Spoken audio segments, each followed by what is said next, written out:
Let's speak now to Abdul Rauff Hakeem. He is a Sri Lankan cabinet minister and the leader of the Sri Lankan Muslim Congress. He joins us now live from Colombo. Thanks so much for speaking to us. First, if you can, tell us more about exactly who has been arrested and what do authorities plan to do with them now? Some miscreants have already been arrested, but then several more have to be taken into custody. Unfortunately, these mobs have come in large numbers into many Muslim-dominated areas and have destroyed business establishments, houses, and particularly mosques. Mosques have been the main target for most of these criminals.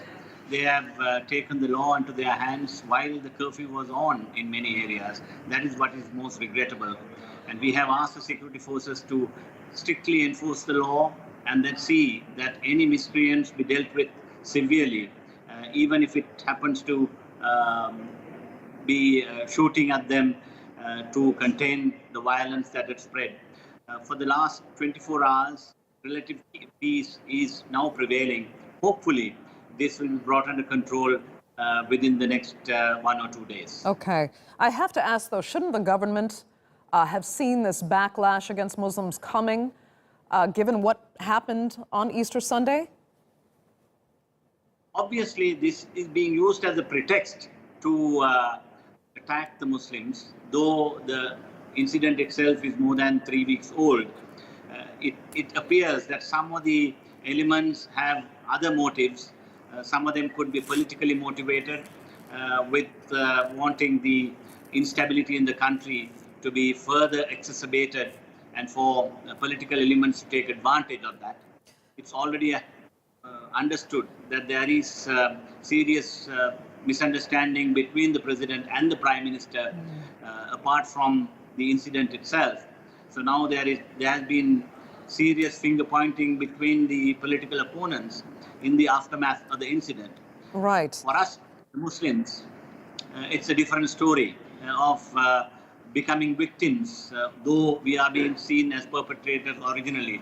Now we have become the victims, and this violence has to be contained. Otherwise, this might create another conundrum in the country.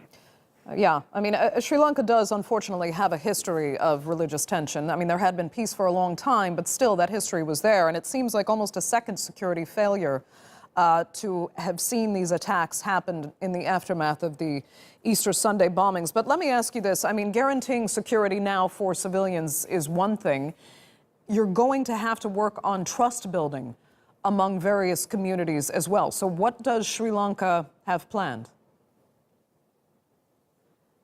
Actually, we are talking to all the religious leaders, and then the government has been asking them to come on the state media, the television and the private media to address the people professing their own faith. There are different faiths here, the Buddhists, the Christians. The main clergy has come out pleading for calm and to desist from engaging in violence and harming the Muslims for what appears to have been the act of a small cult. We should not be blaming the entire community. And this has been time and again advised by the religious leaders. But despite that, some of the unruly elements have begun to take the law into their hands. It appears that some political motivation also would be behind this.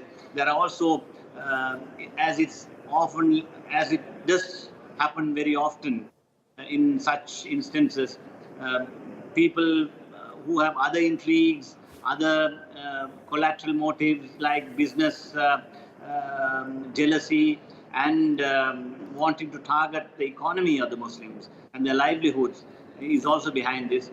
Unfortunately, this time we have seen many mosques being desecrated in a very, very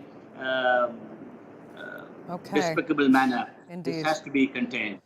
That's right. Okay, Abdul Rauff Hakeem, thank you so much for joining us. We greatly appreciate it from Colombo. Pleasure speaking to you.